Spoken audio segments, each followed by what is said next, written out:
This is the moment Mojtaba Khamenei, the 56-year-old son of Iran's late Supreme Leader, is announced as the country's new leader.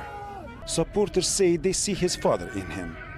In a widely circulated message by several state-aligned outlets, a slogan read, "God revealed his hand and Khamenei just got younger," portraying Mojtaba's rise as a continuation of his father's rule. In 1979, Iran's Shah Mohammad Reza Pahlavi was overthrown by Ayatollah Ruhollah Khomeini. Mojtaba's father, Ali Khamenei, a close ally of Khomeini, quickly rose within the new political order and would later help shape the future of the Islamic Republic.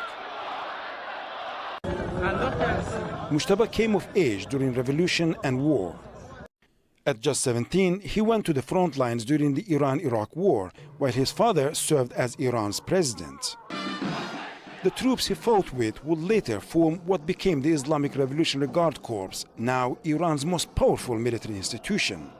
That relationship would prove decisive decades later. Many say the Guard's loyalty was an important factor in Mojtaba's elevation as Iran's third supreme leader. Mojtaba Khamenei has long been seen as an influential figure behind the scenes, playing a role in the appointment of senior officials and shaping Iran's security institutions through his father's office.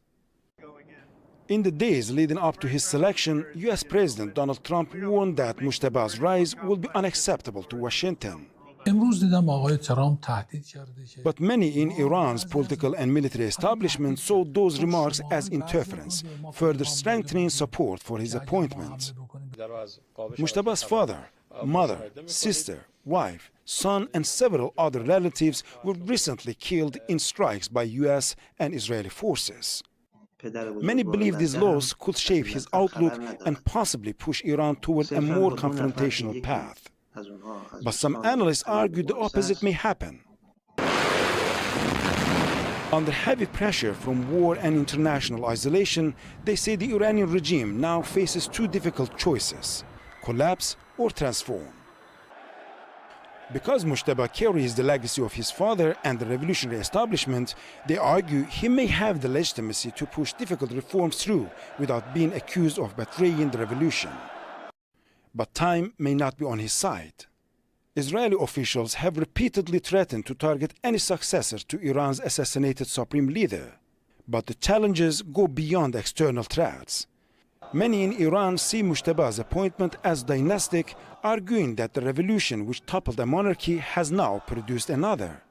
At a time of war, sanctions, and societal polarization, the system's survival may depend on bridging the gap between the state and the people. Under Iran's constitution, Mojtaba Khamenei is both the country's highest political authority and the supreme religious leader for millions of Shias in Iran and beyond. His father assumed power just months after the end of the devastating war with Iraq in the late 1980s. Mojtaba Khamenei takes office during a far more dangerous moment. Whether he can unite the country, end the war, and reopen Iran to the world, or lead it into deeper confrontation and isolation will define the future of the Islamic Republic. Rasul Serdar, Al Jazeera. US President Donald Trump says he's not happy about the appointment of Mojtaba Khamenei as Iran's new supreme leader. In contrast, Russia's president has congratulated him. Vladimir Putin told Mojtaba Khamenei that at a time when Iran is opposing armed aggression, your tenure in this high post will undoubtedly require great courage and dedication. Putin went on to say, "I'm sure that you will honorably continue your father's work and unite the Iranian people." Iraq has increased security measures